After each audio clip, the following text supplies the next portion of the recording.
Thank you very much. May I ask the sister's side, a non-Muslim sister? My name is Lakshmi. I'm a journalist. I have two questions. The first one is on family planning. I was told by another Muslim friend of mine that you don't encourage family planning. Now, I'm sure probably my grandmother's generation were more than happy to produce 10, 15 children. But given the state of affairs today, I mean, how is it possible to put a stop if you don't have family planning? Now, the second question is, Muslim men are allowed to marry 4 or 5 times, I think, and they don't require their wife's permission, the first wife's permission to marry, correct me if I'm wrong, to marry more number of times.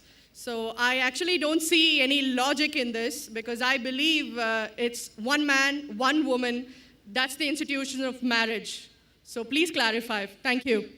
Sister, there are 2 questions. Very good questions, but long answers. First question is family planning. That she said, the sister, in my grandmother's time, produce more children, good, but now the world is changing. Let's see whether your grandmother is right or you are right. Now, in Islam, as far as family planning is concerned, family planning is a big word, but there's unanimous agreement that as far as permanent method is concerned, all the Islamic scholars, everyone agreed that it is haram. Tubectomy, vasectomy, it's prohibited. Even abortion, it's prohibited unless it is to save the life of the mother. In that case, you can do permanent method, you can do abortion. For example, the doctor tells you that the lady has heart problem, and if she conceives again, it may be danger to her life.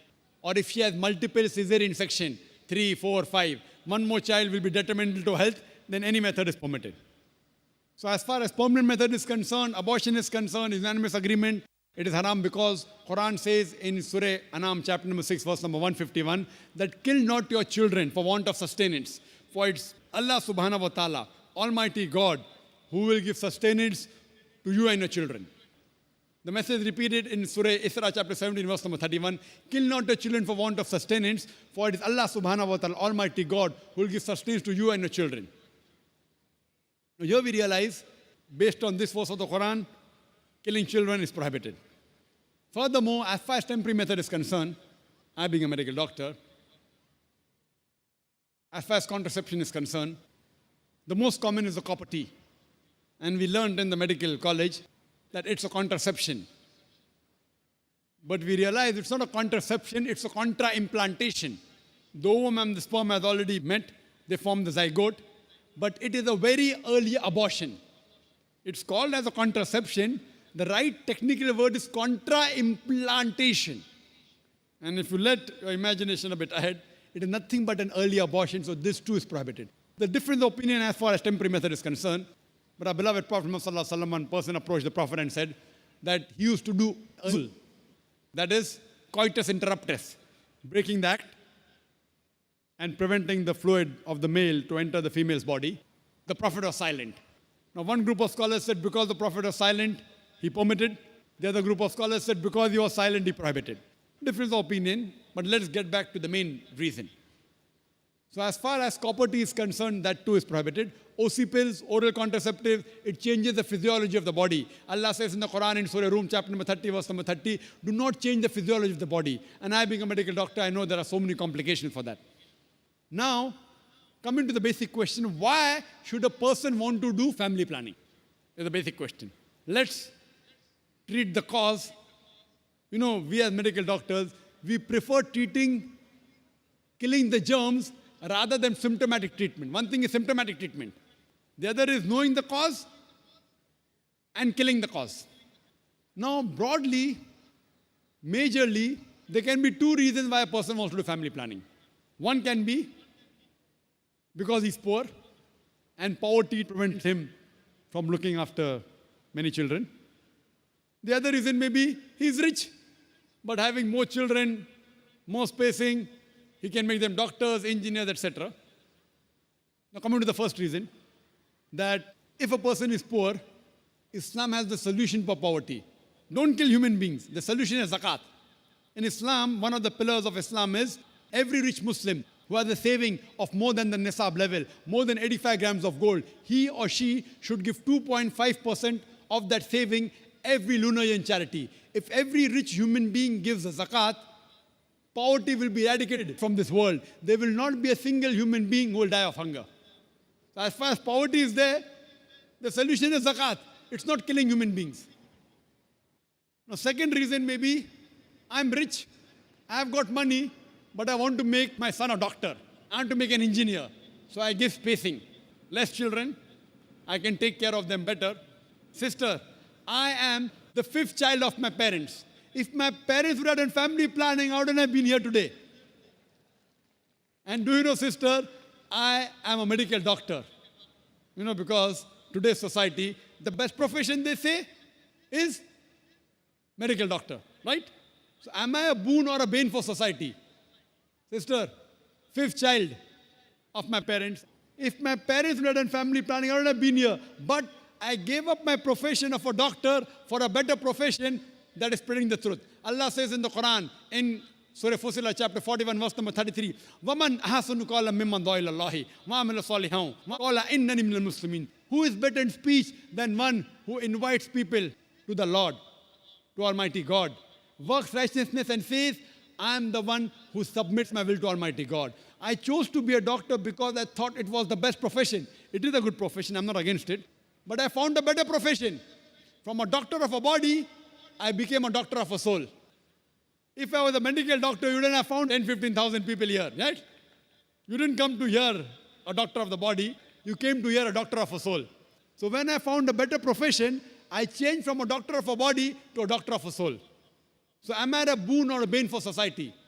So it's a fallacy. As far as spacing is concerned, Almighty God has given a natural spacing known as lactation amenorrhea, breastfeeding. The moment you breastfeed, automatically there is spacing. But today's modern women, they don't want to breastfeed because they will lose their figure. Almighty God has given lactation amenorrhea. So now, there is a fallacy what people think, that if you have less children, you can educate them better. If you analyze and check the history of the Nobel Prize winners, all of them were not the single child. Many were second child, third child, fourth child, fifth child. They were Nobel Prize winners. They were intelligent.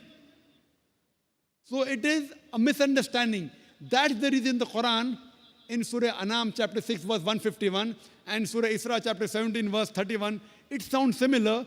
The first verse, Surah Anam chapter 6 verse 151 says, kill not your children for want of sustenance, for it is Allah subhanahu wa ta'ala Almighty God who will give sustenance to you and your child.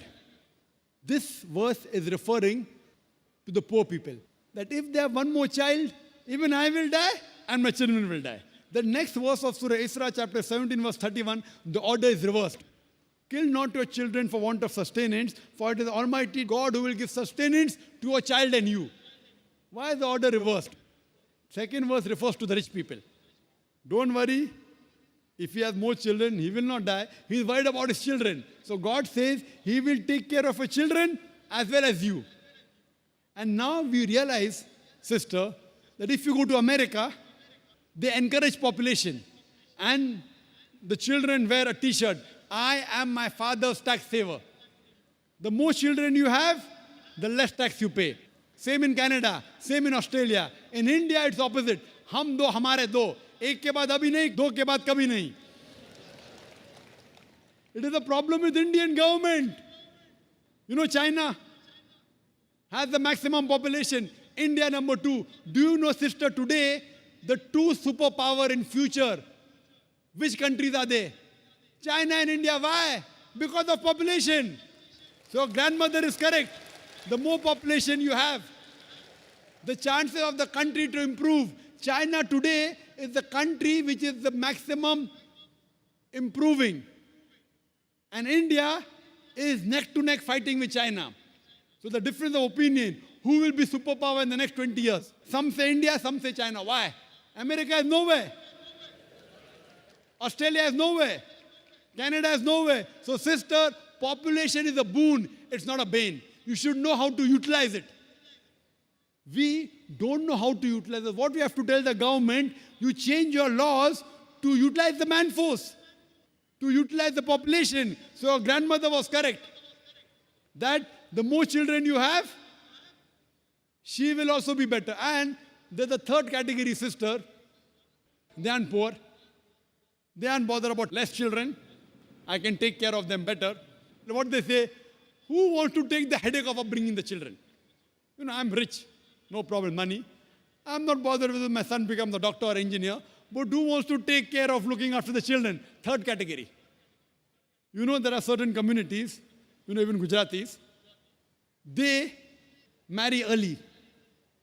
They have children early, and by the time they are 35 years old, 40 years old, their child is 15 years, 20 years, they are sitting on the seat of the business of their father. So by the time they reach 45, they can retire. They don't have to wait till 60 years. Marry early, have children, children take care of the business, and they relax early. So even the third category, if they want to enjoy life, it is better they marry early, they have children, they take care of the business, they'll enjoy life better. So that's the reason, as far as planning is concerned, Allah says in Surah Al-Imran, chapter number 3, verse number 54, Makru makrallahu wallahu khairul makirin. They planned and plotted. Allah too planned. Allah is the best of planners. So if you feel Almighty God can plan your family better, leave it to Almighty God. If you can think you can do better, the choice is yours. I believe in Almighty God, I let Him plan my family. And that's the reason I'm here. Now coming to your second question. In Islam, men marry 4 times, 5 times, and they don't ask permission from the first 5. Why? As far as polygyny is concerned, a man having more than one wife, Islam is the only religion, and Quran is the only religious scripture on the face of the earth which says marry only one. There is no religious scripture besides the Quran. I'm a student of comparative religion, which says marry only one. There's no verse in the Bible, no verse in the Bhagavad Gita, no verse in the Veda which says marry only one except the Quran. If you read the Hindu scriptures in Ramayana, the father of Sri Ram, how many wives did he have? How many wives? More than one? More than one, 3 wives. Fine. Shri Krishna, according to Mahabharata, how many wives he had? Unlimited. Not unlimited. You don't know your scripture well. No. Did he have 4 wives? No. I have no idea. Not 4, not 100, not 1,000, 16,108 wives. How many wives he had? 16,108. So why can't we Muslims have 4? What's the problem? When Shri Krishna can have 16,108 wives, why can't we have 4? Further, if you read the Vishnu Purana, chapter number 24, verse number 1, it says a Brahmin can have up to 4 wives. If you read the Jewish scriptures, it gives you permission to have as many wives as you wish. If you read the Christian Bible, it gives you permission to have as many wives as you wish. If you read the Bible, Abraham had 3 wives. Solomon, how many wives he had? He had 700 wives. It is later on, the church has put a ban that Christians should marry only one, not the Bible. It is the Jewish community married more than one wife. It was in 1950 that chief rabbi passed a synod that Jews should marry only one. So it is the rabbi, not the Jewish scriptures. And according to Hindu scriptures, you can marry as many as you wish. It is the Indian government in 1954 passed a law called the Hindu Special Marriage Act. Hindu Special Marriage Act, which says Hindus should marry only one. It is not the religious scripture. It is not Bhagavad Gita. It is not Ramayana. It is not Mahabharata. It is not Veda. It is the Indian Penal Code. The Indian government, which has passed a law in 1954 that Hindus should marry only one. But according to the statistics of the status of the women in Islam, if you read the government documents on page number 66-67, it says that Muslims do polygamous marriages. You know what is the percentage in India? 4.3%. How much? In India, 4.3% of the Muslim men do polygamous marriages.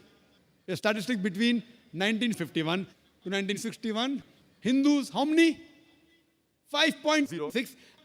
0.7% more than the Muslims in India, according to the Indian government. Even though it is prohibited according to the Indian law, yet they do more polygamous marriages than the Muslims. Why? Now, let's analyze what does the Quran say. Quran says in Surah Nisa, chapter 4, verse number 3, marry women of your choice in twos, threes or fours. But if you can't do justice, marry only one. This statement, marry only one, is only given in the Quran and no other religious scripture. It says, marry women of your choice in twos, threes or fours. But if you can't do justice, marry only one. So if you want to marry more than one woman, one of the criteria of the Quran is you should do justice. If you can't do justice, you should marry only one. Now, what are the reasons, logical reasons a person can think that why has Islam permitted certain men to have more than one wife? Many non-Muslims think it is fard, it is compulsory for a Muslim man to have more than one woman, to have more than one wife. It's not compulsory, it's optional. It's not fard, it's not compulsory. How many Muslim men do you know who have more than one wife? How many do you know, sister? How many do you know? A few. How many? A few again. Few means 1, 2, 3, how many? Yeah, at least about 3. About 3. Have you heard of Dharminder? Yeah. How many wives he has? 2. Muslim or non-Muslim? Non-Muslim. Non-Muslim. Your previous chief minister, what's the name? Jayalalitha. Yes. Hindu or Muslim? Hindu or Muslim? Hindu. Hindu, fine. Now these are famous personalities. Fine. How many famous personalities you know in India who have got more than one wife? The 3 you know may be locality, fine? Yeah. Local, maybe friend in your neighborhood, maybe your colleague. In India, there are more non-Muslims having more than one wife than the Muslims. Now let us understand what are the logical reasons. Come back to logic now. Now, by nature, if you ask any medical doctor, he will tell you, male and female are born in equal proportion. Girls and boys are born in equal proportion. But any medical doctor, any pediatrician, any children doctor will tell you that the female sex, the female child is stronger than the male child.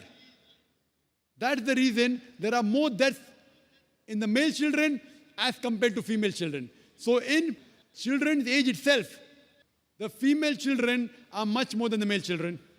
As life grows on, there are people dying due to accidents, due to alcoholism, due to war. There are more males dying as compared to females. Today, if you analyze in the world, there are more females in the world as compared to males.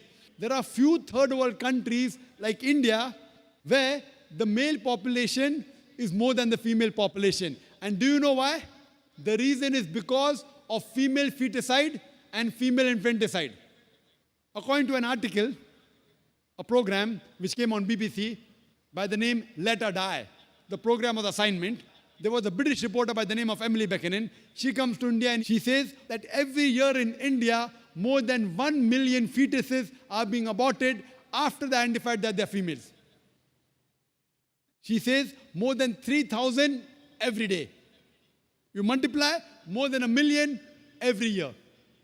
According to the Tamil Nadu government hospital report, she gives the statistics, out of 10 female born alive, do you know how many are put to death? 4. Sister, did you know that? Tamil Nadu, your state, your beloved state, according to the government statistics, out of 10 females born alive in the government hospital, 4 are put to death. There are billboards put in Rajasthan and here, which says that spend 500 rupees and save 500,000 rupees. You know what does it indicate?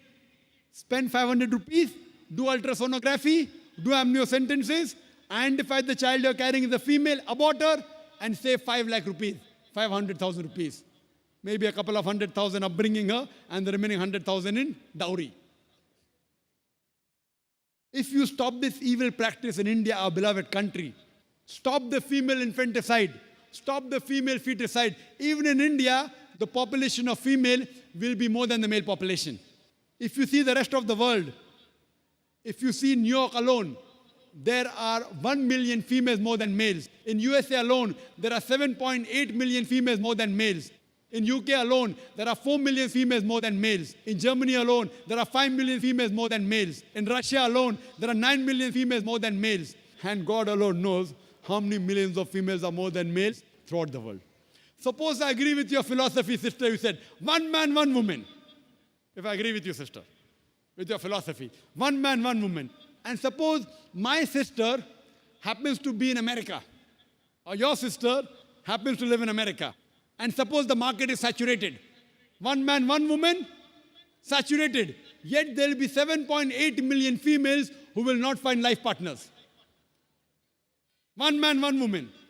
Now the option for these 7.8 million females is either marry a man who already has a wife or become public property.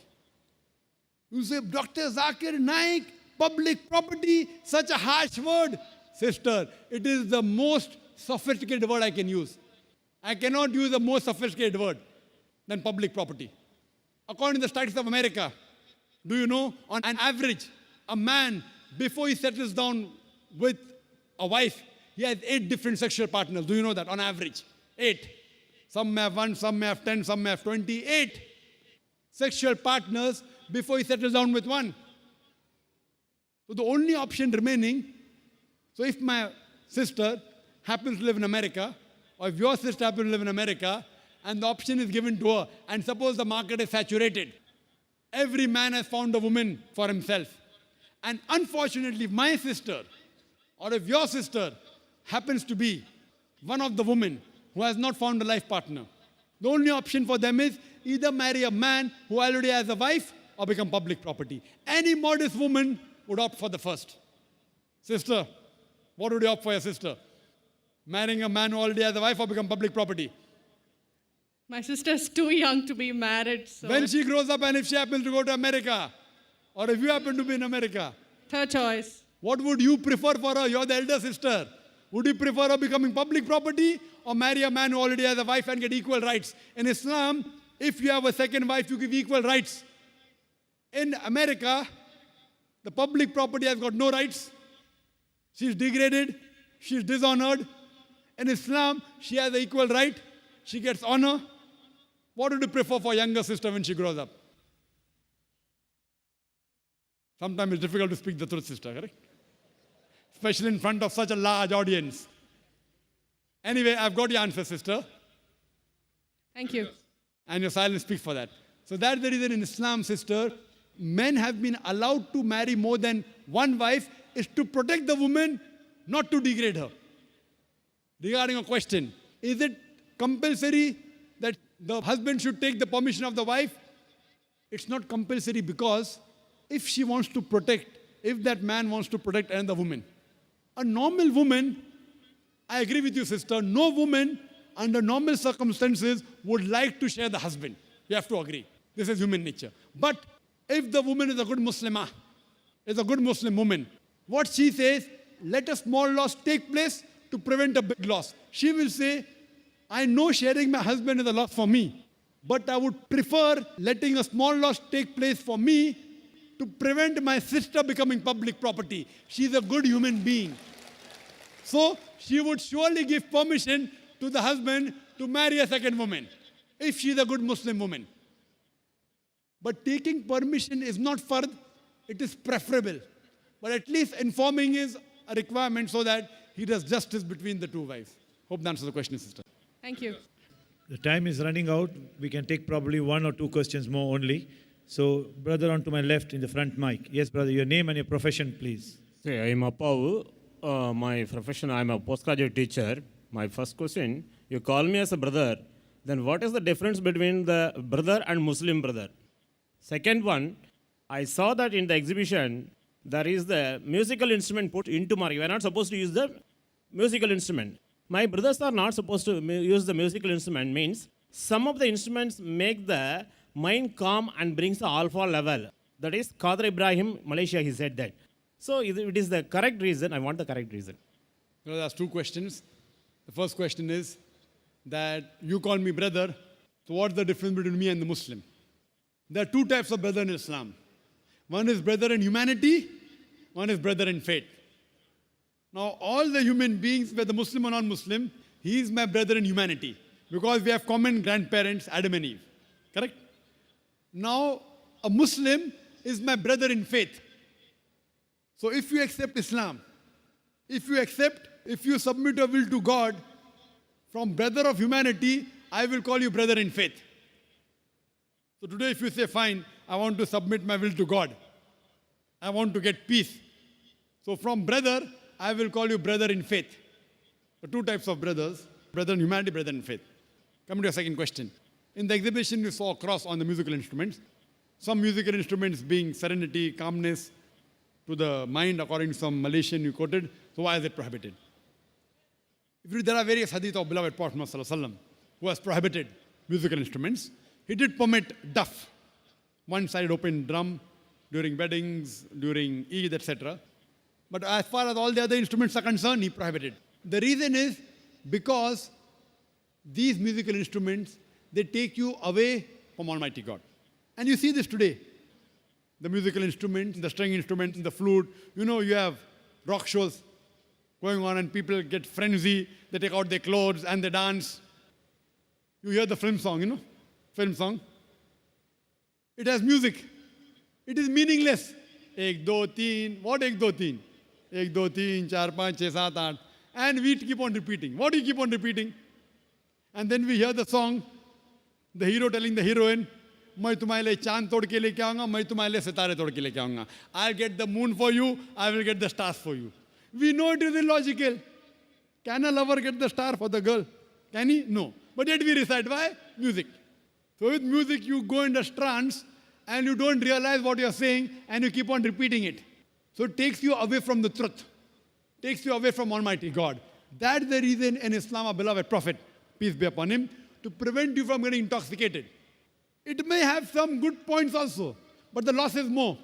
Like the Quran says in Surah Baqarah chapter 2 verse number 219. When they ask you concerning intoxicants, alcohol, tell them in it is loss and profit. But the loss is more than profit. In alcohol, as a medical doctor, I know, the beer, it keeps you warm. So people tell me, Brother Zakir, the beer is good. It keeps you warm. I say, if you want to keep yourself warm, have honey. Honey will keep you more warm.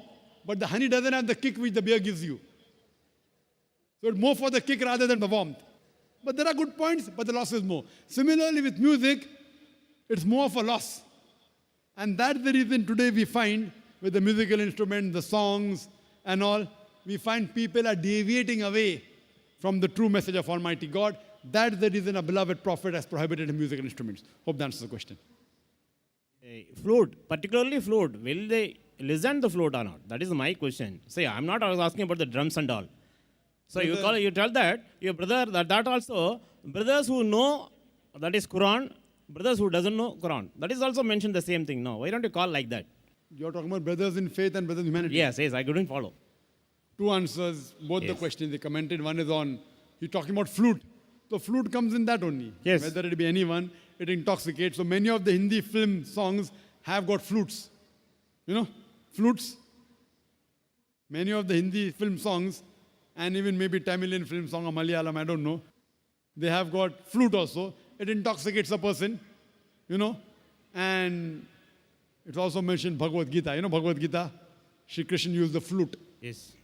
For what? To bring the mind calm.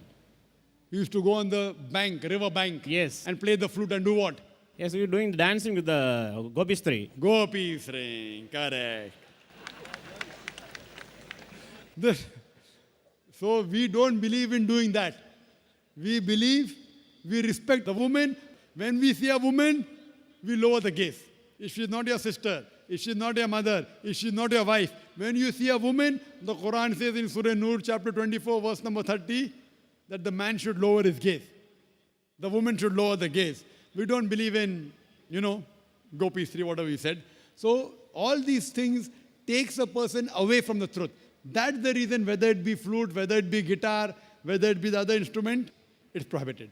Coming to your first answer again, that why don't we say brother who follow the Quran and brother who don't follow the Quran? Brother, there are many people who say they are Muslims and yet they don't follow the Quran. We have to say brother who's a Muslim and not following Quran. So I say brother in faith. Brother in faith means brother who has submitted his will to God. He may not be a good practicing Muslim. Fine?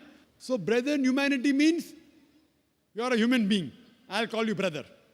But brother in faith means a person who agrees that he has submitted his will to God. So today if you say you want to acquire peace by submitting your will to God, first you have to find out what is the will of God. Go to the Veda. It will speak about Almighty God. It will talk about a messenger to come. His name is Prophet Muhammad. Last and final revelation, the Quran. So if you believe in that, I will call you brother in faith.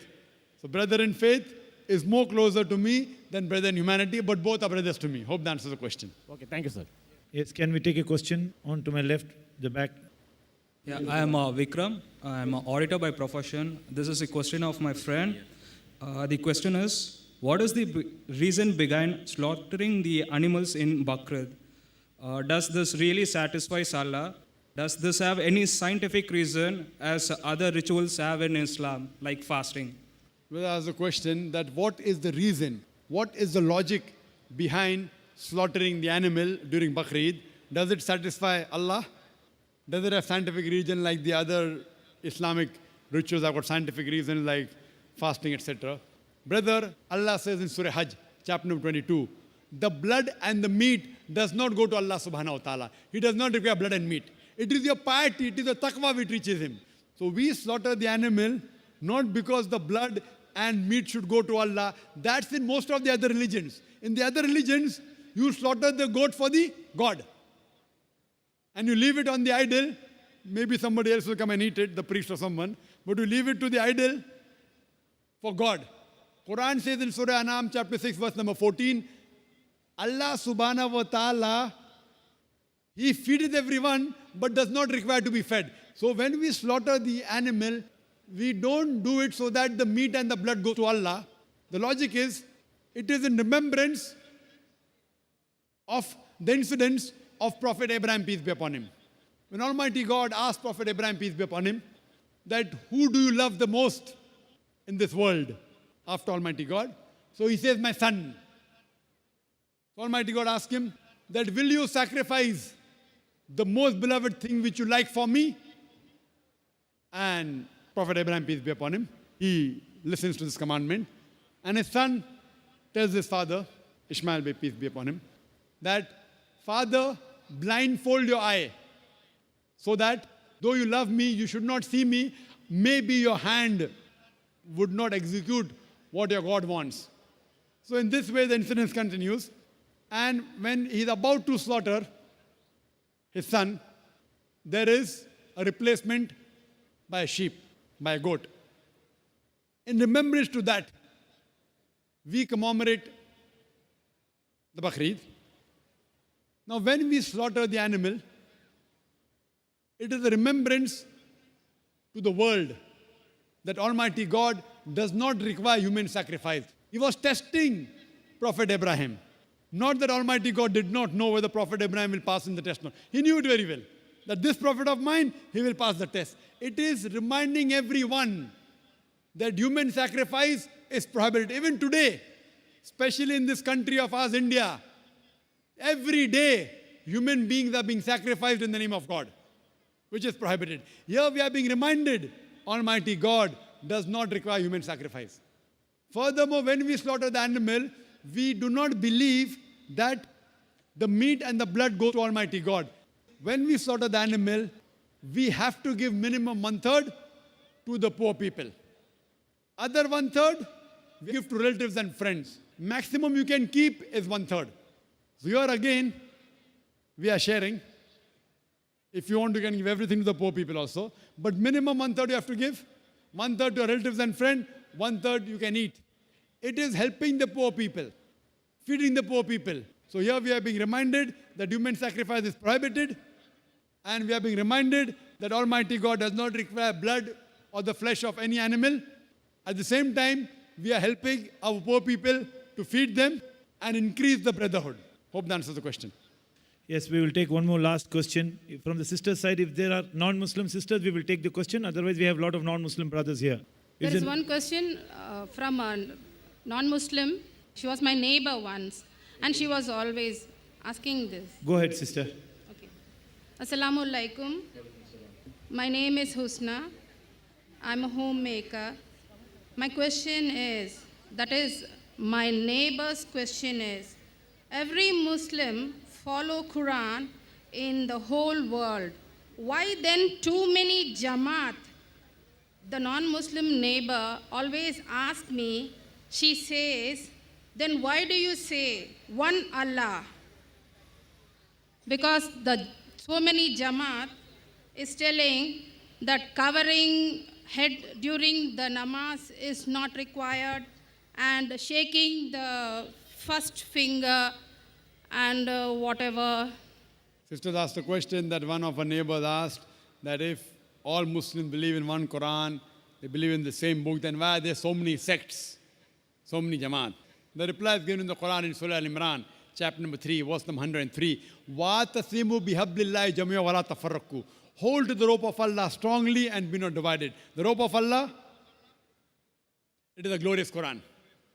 So we Muslims should hold to the rope of Allah and be not divided. As far as making sex is concerned, Allah says in Surah Anam, chapter number 6, verse number 159, that, O Prophet, if anyone makes sex in the religion of Islam, you have nothing to do with him. So making sex in Islam is haram. All of us have got one label, that is Muslim.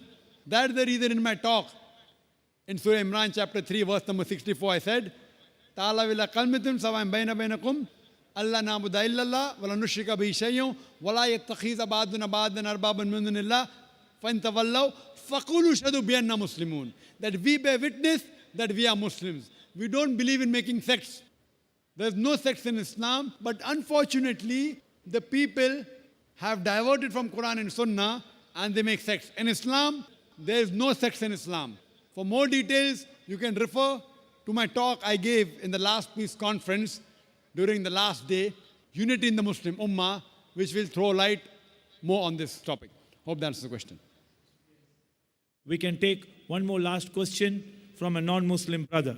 First of all, I would like to show my deep, humble respect for giving preference to brother in humanity rather than brother in faith.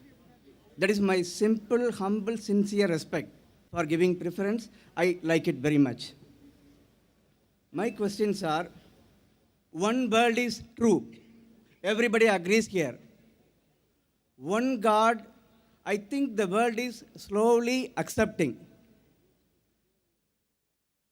So multi-gods are there and multi-religions are there.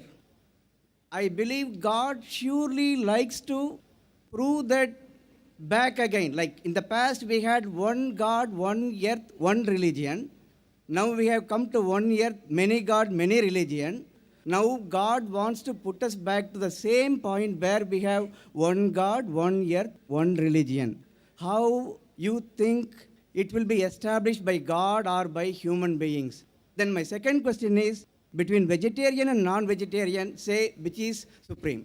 Brothers asked two questions. They asked question number one, that previously there was one God, one religion, one earth. Now there is one earth, many God, many religion. How can we get back to one God, one earth, one religion?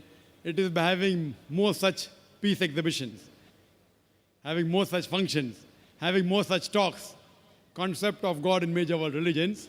And what we want, only giving talk would not be sufficient.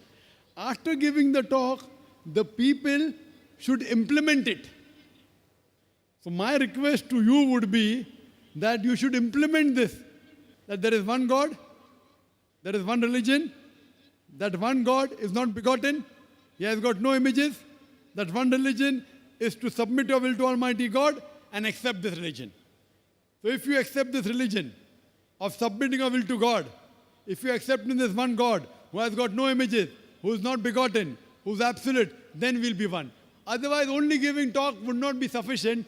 People should accept the truth and implement it. So my request to you would be, brother, that accept the religion of peace and the oneness of Almighty God and the religion of submitting your will to Almighty God. Coming to a second question. Who is better?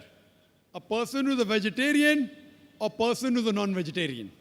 I would say it doesn't make a difference whether a person is a vegetarian or non-vegetarian. A person who accepts the will of God is a better human being, irrespective whether he is a vegetarian or non-vegetarian.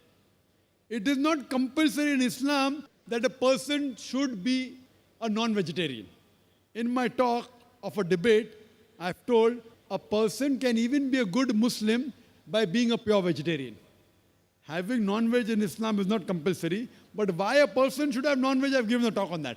There's a debate I had with a Jain on the topic of is non-vegetarian food permitted or prohibited. But as far as the question is concerned, who is better? The Quran says the person who has taqwa. In Surah Hujurat, chapter 49, verse number 13 says, Ya ayyuhan nasu inna khalaqnakum min zakarin wa unsa wa jalnakum shu'uban wa qaba'ila lita'arafu inna akramakum indallahi atqakum inna Allaha alimun khabir. O humankind, we have created you from a single pair of male and female and have divided you into nations and tribes so that you shall recognize each other, not that you shall despise each other. And the most honored in the sight of Almighty God is the person who has taqwa. The only way you can be superior to other human being is by taqwa. It is by piety. It is by God consciousness. Otherwise, eating non-veg, as long as you are following the commandment of Almighty God, it is not a sin. I can prove that from Hindu scriptures, from the Christian scriptures, as well as from the Quran.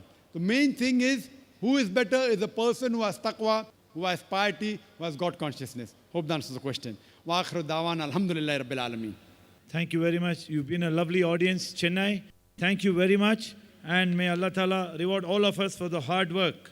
My dear brothers and sisters in Islam, I thank Allah Subhanahu wa Ta'ala for having given us this wonderful opportunity. An opportunity does not come to most people.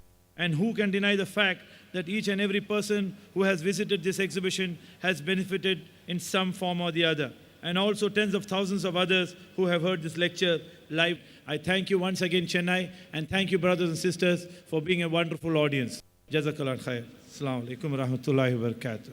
داهمتنا الكروب أغرقتنا العيوب فاكفنا